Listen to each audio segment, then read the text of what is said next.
ഹോസിയ പ്രവാചകന്റെ പുസ്തകത്തിൽ നിന്ന് അദ്ധ്യായം 13. ഇസ്രായേലിൻ്റെ അന്തിമവിധിയും.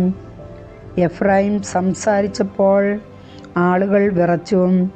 അവർ ഇസ്രായേലിൽ സമുന്നതനായിരുന്നു. എന്നാൽ ബാൽ നിമിത്തം അവൻ പാപം ചെയ്തു, അവൻ മരിച്ചു. അവർ ഇപ്പോൾ കൂടുതൽ പാപം ചെയ്യുന്നു. തങ്ങൾക്കു വേണ്ടി വാർപ്പുവിഗ്രഹങ്ങൾ നിർമ്മിക്കുന്നു. വെള്ളി കൊണ്ട് വിദഗ്ധമായി നിർമ്മിച്ച ബിംബങ്ങൾ, അവയെല്ലാം ശില്പിയുടെ കരവേല മാത്രം. അവയ്ക്ക് ബലിയർപ്പിക്കാൻ അവർ ആവശ്യപ്പെടുന്നു. മനുഷ്യർ കാളക്കുട്ടികളെ ചുംബിക്കുന്നു. അതുകൊണ്ട് അവർ പ്രഭാതത്തിലെ മൂടൽമഞ്ഞ് പോലെയോ മെതിക്കളത്തിൽ നിന്ന് പറത്തിക്കളയുന്ന പതിര് പോലെയോ പുകക്കുഴലിൽ നിന്നുയരുന്ന പുക പോലെയോ ആയിത്തീരും. നീ ഈജിപ്റ്റ് ദേശത്തായിരുന്ന നാൾ മുതൽ നിന്റെ ദൈവമായ കർത്താവ് ഞാനാണ്. എന്നെയല്ലാതെ മറ്റൊരു ദൈവത്തെ നീ അറിയുന്നില്ല. ഞാനല്ലാതെ മറ്റൊരു രക്ഷകനില്ല. മരുഭൂമിയിൽ വച്ച് വരണ്ട ദേശത്ത് വച്ച് നിന്നെ അറിഞ്ഞത് ഞാനാണ്. എന്നാൽ അവർ ഭക്ഷിച്ച് തൃപ്തരായപ്പോൾ അവരുടെ ഹൃദയം അഹങ്കരിക്കുകയും അവർ എന്നെ വിസ്മരിക്കുകയും ചെയ്തു. ആകയാൽ ഞാൻ അവർക്ക് ഒരു സിംഹത്തെ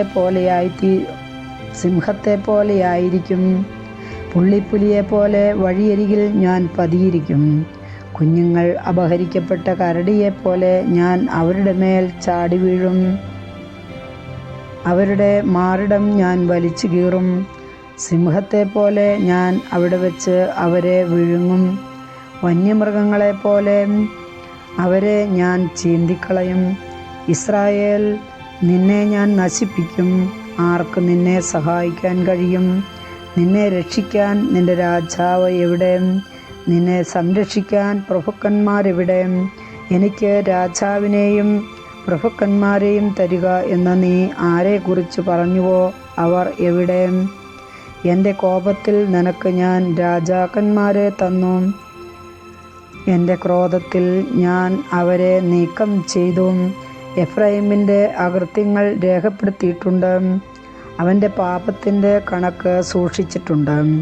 അവന് വേണ്ടിയുള്ള ഈറ്റുനോവ് തുടങ്ങി. പക്ഷേ അവൻ ബുദ്ധിഹീനനായ ശിശുവാണെന്ന് തെളിയിച്ചു. ഞാൻ യഥാസമയം പുറത്തേക്ക് വരുന്നില്ല. പാതാളത്തിൻ്റെ പിടിയിൽ നിന്ന് ഞാൻ അവരെ വിടുവിക്കുകയോ മരണത്തിൽ നിന്ന് ഞാൻ അവർക്ക് മോചനമരുളുകയോ? മരണമേ, നിന്റെ മഹാമാരികളെവിടെ?